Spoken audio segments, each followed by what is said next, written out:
Welcome to the Tom Woods Show, episode 386.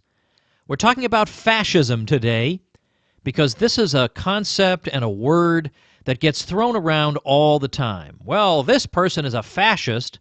Well, why? What makes that person a fascist? Well, I don't like him, is really what it boils down to. Well, it turns out that there really is a definition of fascism. It really was a thing.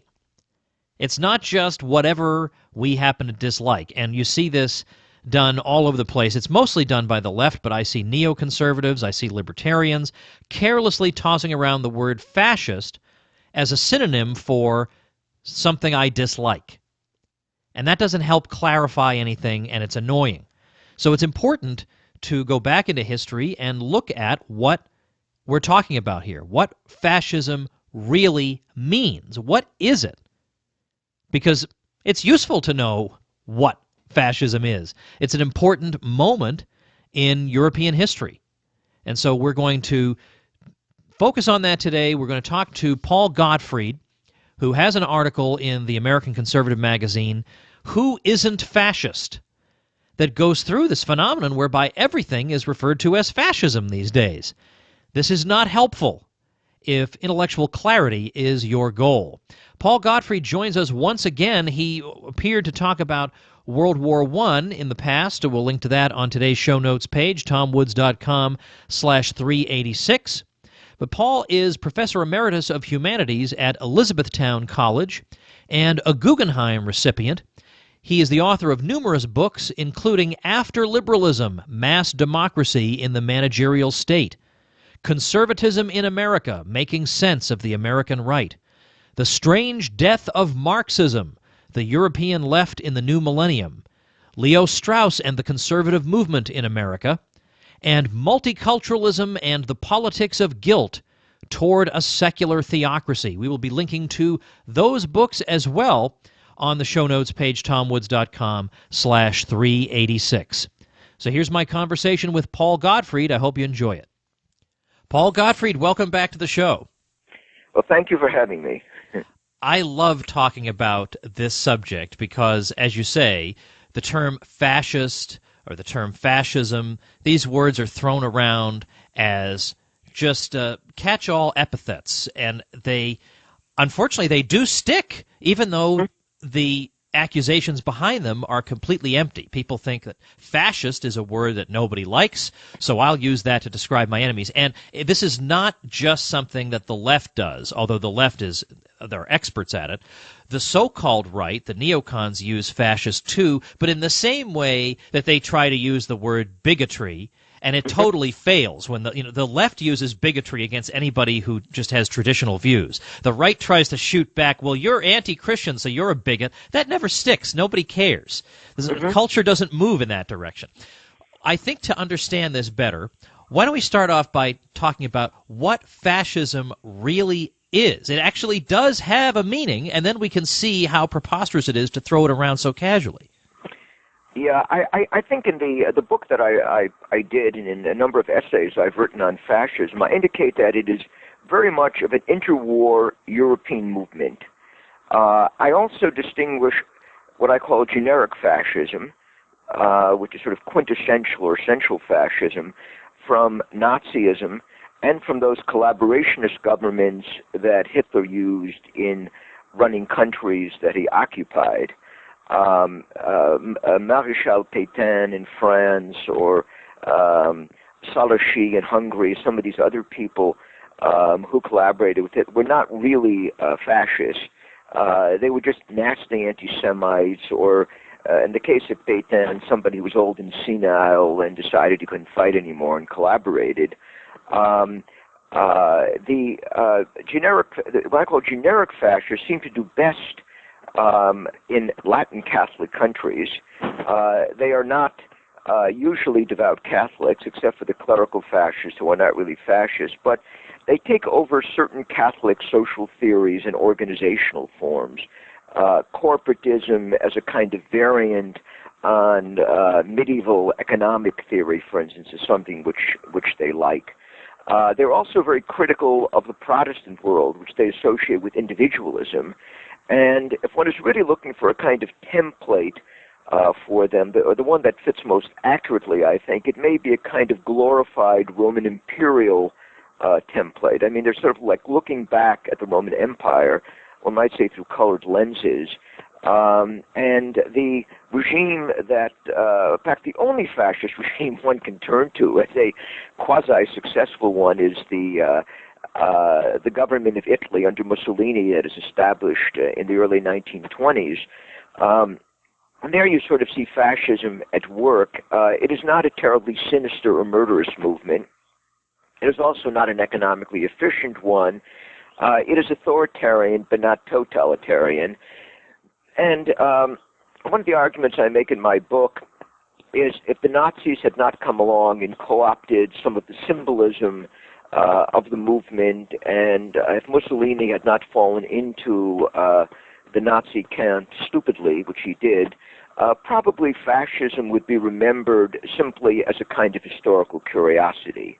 One of the main reasons, of course, it becomes so sinister is that it is associated with Nazism, which I think is a very aberrant and eclectic form of fascism that is at least as much influenced by Stalinism as it is by Italian fascism. The other reason is that the communists and the left generally see fascism as the enemy. Not only fascism as it existed in the 1920s or 1930s, but fascism as it has been reconfigured or reinvented by the left in every generation. What kind of features would we look for in a regime to identify it as fascist? I think we can get a sense of, in other words, economically, what would we look for? Politically, what would we look for? How would we know this is a fascist regime and this isn't? Okay, first of all, I would say it does have a temporal and spatial context. That is to say, not every government that is authoritarian is a fascist government. There is a very good historian of fascism named Gregor, A. James Gregor, who has published works in which he's argued that developmental dictatorships in Africa and Asia are simply continuations of the kind of government that Mussolini creates in Italy in the 1920s. I think that this is vastly overstated. Fascism develops as a reaction to the revolutionary left of the 1920s, typically sort of in less developed countries that are on the way to modernization, and perhaps most typically in Latin countries. I'm not quite sure what I would look for today because I think fascism is an anachronism. But when I say when we look back to the third, how do we know that Italy was fascist other than they said that it was? What features of the regime? They not only said they were fascist, they created a model of fascism. Right, that's what I'm driving at. What's the model? Well, I mean, the model is a corporate state, or one that is formally organized as a corporate state, because it never really means very much. That is to say, there is no nationalization of the means of production that takes place in fascist Italy. In fact, there's free enterprise, but there's some kind of corporate scheme which they try to apply to the economics and the vocational councils that are overseen by a central state and by the leader of the central state. Another thing is the imitation of Roman forms, which the Italian fascists are very good at. I mean, they revive Roman symbols, Roman titles. So there is very much of a Latin-Roman quality to fascism. Another thing is some kind of theory of integral nationalism. The nation is seen as a kind of sacred entity that has an organic life of its own. And what they clearly reject is both liberalism in the classical sense, in which we would probably, both you and I would think it's a good thing, that they do reject liberalism. Theoretically, they reject a free market economy, though there's very little they do actually to restrict the economy, except in theory. And they also, of course, hate the revolutionary left because it is internationalist and egalitarian. And like most movements of the right, the fascists stress hierarchy. Of course, it's a largely invented hierarchy that they give us because the traditional social order has collapsed or is disintegrating by then. You have no the aristocracy is not important, but what they have is their own fascist social order that they create, which is an attempt to sort of imitate Roman militarism. You always get this archaic Roman quality in all fascist movements, and they're always sort of harking back to the ancient Romans. The other thing that's interesting is there is an attempt to create a fascist internationalism in the 1930s, and there are lots of movements which see Mussolini as a model leader, including right-wing Zionists, the Back to Africa Black movement. There are many such movements you can point to in which Italian fascism is seen as a model by revolutionary nationalists outside of Italy. The right-wing Zionists, in fact, trained their troops in fascist Italy, and up until his alliance with Hitler, Mussolini is very, very pro-Zionist and is very sympathetic to the movement to create a Jewish state in the Middle East. He also expresses sympathy for blacks, and for victims of Anglo-French colonialism, so that he is looked to by black leaders like Marcus Garvey, as a figure to be emulated by black nationalists. So that fascism, is sort of rooted in its time, but it also has a kind of international resonance. I mean, it is. On the other hand, because it is so nationalist, it is very hard for fascism, like communism or like liberalism, to become an international movement. Right, and I read your. I want to make sure people know that we're talking primarily about an article you wrote for The American Conservative magazine. Right. Who Isn't Fascist? I'm going to link to that at tomwoods.com/386. But we're also, at least obliquely, talking about a book you have coming out in the not-too-distant future. Tell us the title, because I love the title. Well, the book is called Fascism, the Career of a Concept, and the book, which Northern Illinois University Press is bringing out this summer, deals not only with fascists, but also with the wide range of anti-fascists who have developed, supposedly in opposition to whatever they define as fascism from the 1930s on. And, of course, I make the argument that most anti-fascists since the Second World War are not reacting to any kind of real fascist presence, but simply reacting to whatever they consider reactionary or right-wing, which is then defined as fascist and is then sort of linked somewhat circuitously to Nazism and to the Holocaust. This is typical of the way the left sort of operates to demonize its opposition. And most of my book, in fact, is devoted to explaining what fascism is not, and to the demonization of everything which is distasteful to the left, whatever the left is, and that left will then define fascism as the absolute enemy.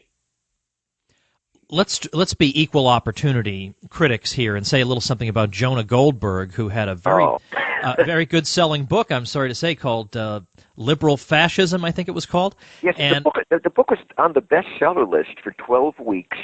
It went from February through April 2008. It was in the first week of March. It became the bestseller in the United States. It's called Liberal Fascism.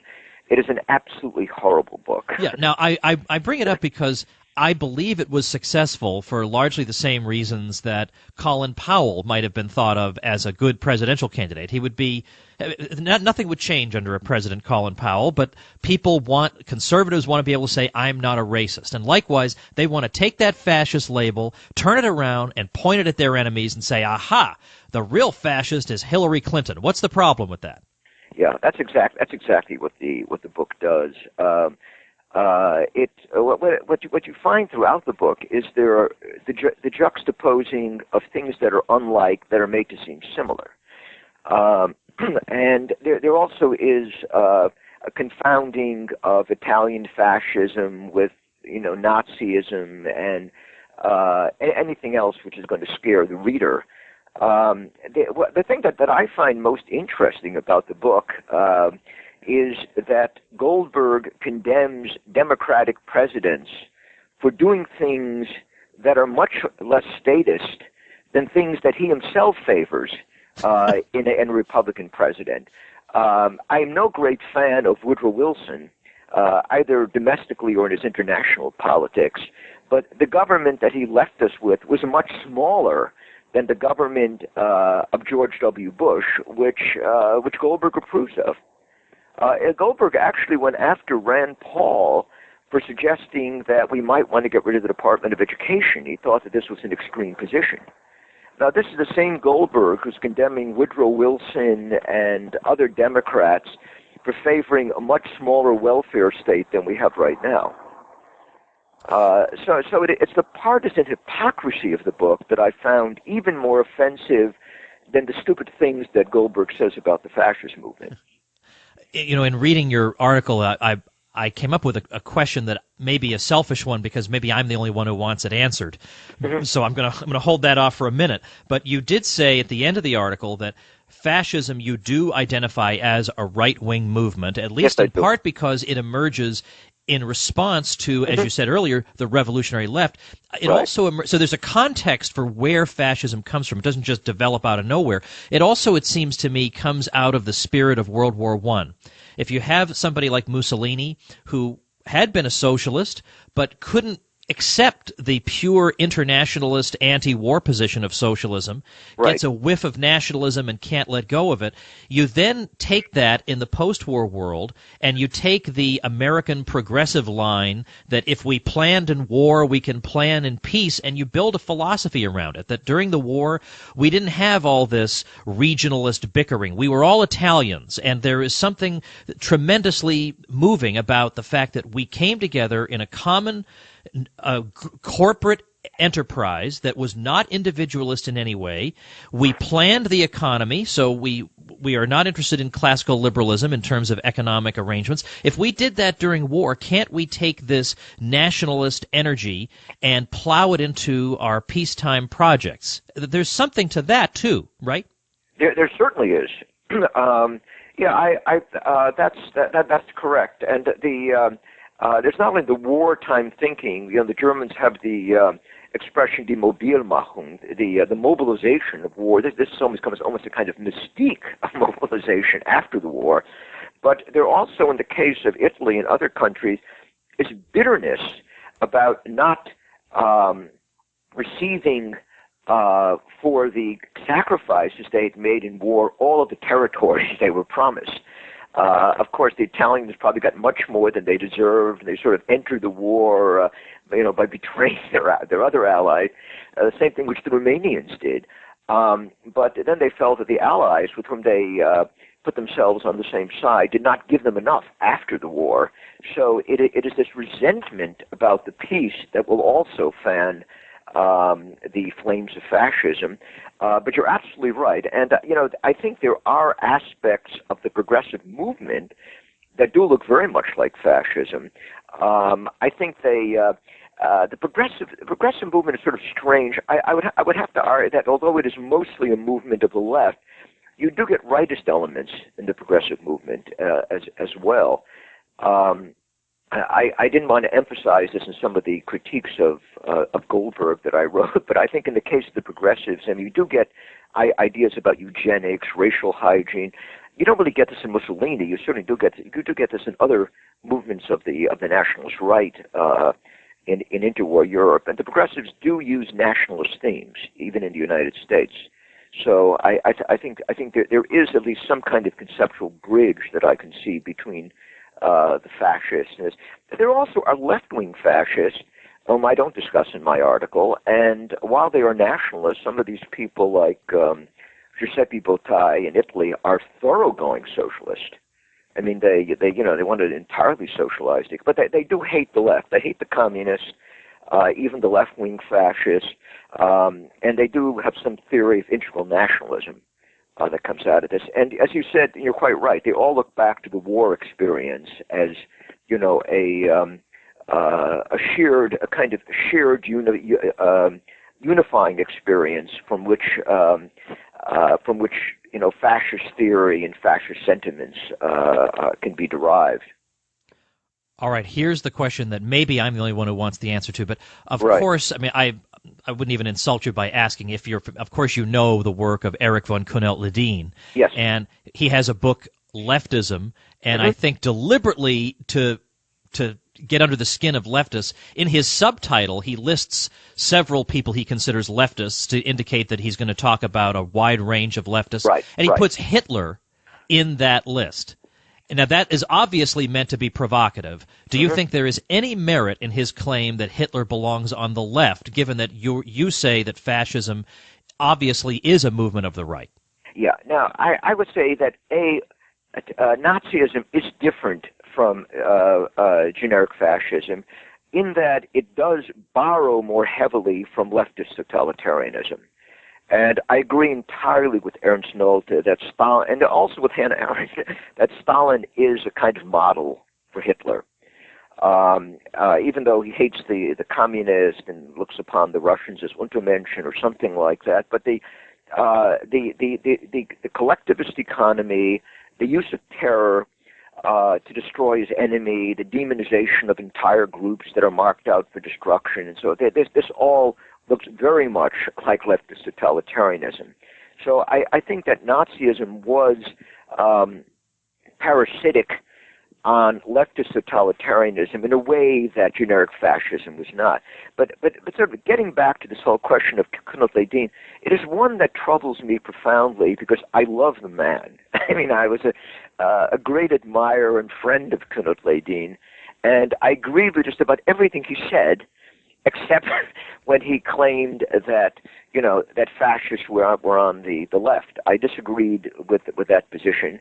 On the other hand, I understood where he was coming from. He was a traditional European Habsburg conservative, and from their perspective, the fascists were on the left because the right were monarchist and the right were legitimatist.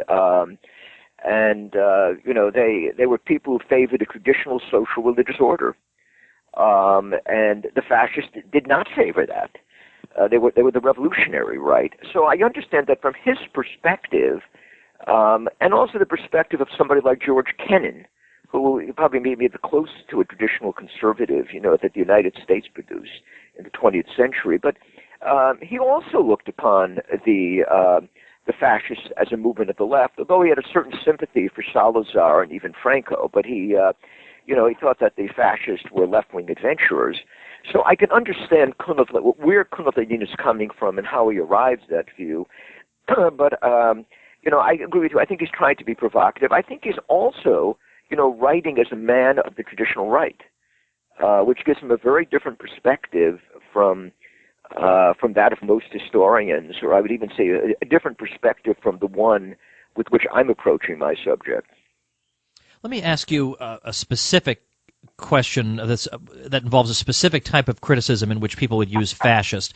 People Right. would say that if you are in favor of the traditional family, even if you don't favor the use of violence in any way to uphold this ideal, nevertheless, this is somehow a fascist sentiment. And if you press them on it, they'll say, well, Hitler was always appealing to the vigorous and robust German family, and so that makes it fascist. What do you say to that? Well, the answer is that everybody, until recently, appealed to traditional, robust family. My thought exactly. Communists did, Stalin did, probably Castro. I mean, everyone did. That until the homosexual and feminist movements came along, most people thought. We have to remember the Communist Party violently attacked homosexuality as bourgeois decadence, so that the cultural Marxist revolution that we're seeing is a very recent thing. I always like to joke, it's not really a joke, it's probably true, that I consider Lenin to have been more conservative than Richard Lowry of the National Review, because Lenin has very negative views about gays, unlike Goldberg and Lowry and these other neocon accessories. I mean, Paul, I remember being at an event conference with Eugene Genovese, who obviously had a lot of experience with Marxists and communists. He knew them all. Yeah. He had fraternized with them, and there were a lot of young people in that audience who thought that communism and Marxism were going to be were great vehicles for promoting, for example, homosexuality. And Genovese had to get up and shake his head and say, "Do you people know no institutional history whatsoever? you would not have been welcomed with open arms into the American Communist Party." No, I remember the late Will Herberg told me that there was some person who came, he was malodorous and didn't dress well, and someone at this, he was a communist at the time, said, "I bet this person is also a homosexual," which was probably the worst insult that a communist could give. Nonetheless, I find it remarkable that most of the left today continue to apologize for the communists. Who, we would say probably had sound bourgeois views about many things. But I mean, I think by now it's a kind of almost reflex, a kind of involuntary reflex. You just, the communists weren't bad, or I have a student who's helping me with some editing who was telling me yesterday that that ISIS cannot be Muslim because Islam is a religion of peace. And the ISIS is really fascist, and the father of ISIS is Francisco Franco. Now, I'm trying to figure out where he got all that nonsense from, but obviously there's a lot of different narratives that are sort of mixed together there, a lot of leftist narratives. But, you'd be surprised how often the memories of the 1930s come back, leftist memories or leftist myths of the 1930s. And sometimes, these sort of get superimposed on cultural Marxism or get mixed in with this. So we assume that Stalin was in favor, or Mao or someone was in favor of gay marriage or feminism. Of course, they weren't. It's like all these various lefts become intermixed in the minds of young people who go through our educational system. And, of course, one of the conclusions they reach in that system, and as you point out in your article, is the idea that all political evil comes from the right. So anything evil, you don't even have to investigate it. You assume it came from the right, and that the left was always the revolutionary vanguard pushing for liberation. And that's certainly not the case in here. Let me shift gears before I let you go. I want to ask about the American neoconservatives.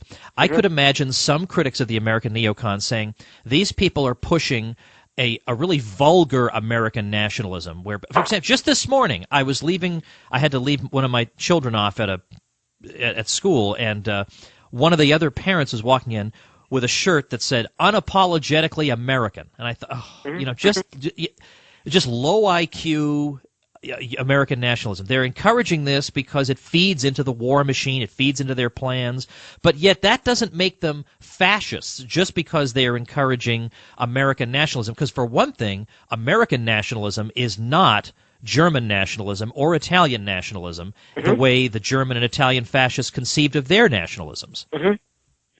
Yeah, that's right. I do agree. I mean, what they do is they define nationalism in such a way that it's essentially leftist.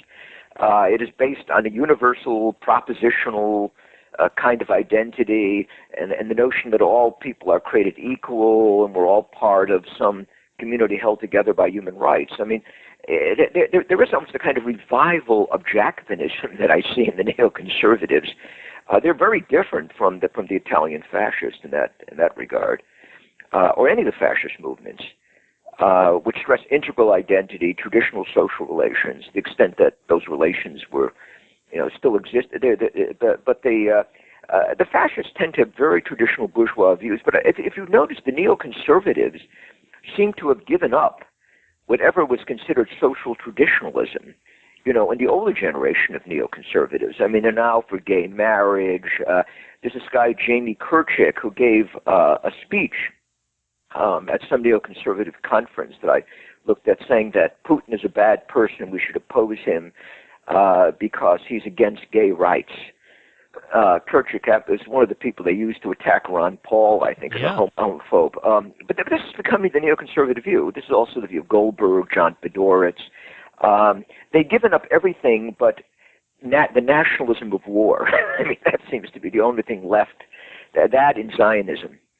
If there's anything else that distinguishes them from Hillary or from the official left, I don't know what it is. So I think they very definitely have thrown away all the accessories, the moral, cultural accessories, that were part of their package at one time, and they simply favor sort of a kind of bogus nationhood, that would lead to a policy of war. Well, Paul, as I say, I'm going to link to your article, Who Isn't Fascist, from the American Conservative.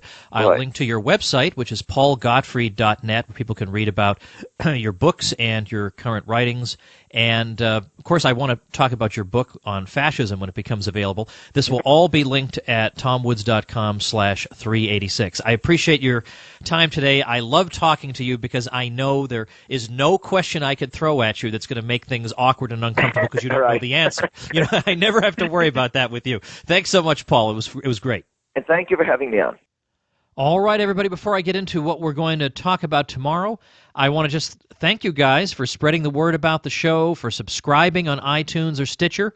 Over at tomwoods.com, I'm releasing a new episode every weekday covering some topic related to liberty, and the show continues to grow. More downloads every month. The traffic increases every month, and that's thanks to you good folks spreading the word about it, and I'm very grateful to you for that. Tomorrow we're going to talk about a truly foundational topic. We're going to talk about rights and what they are and how we can derive them. And incidentally, we'll also cover whether animals might have them. And to talk to us about this, we'll be joined once again by our old friend Gary Chartier. So make sure not to miss that, and the best way not to miss it is to subscribe on iTunes or Stitcher so that you get the shows downloaded automatically. What a luxury. What a world we live in these days. All right, thanks for listening, everybody. We'll see you tomorrow. The Tom Woods Show.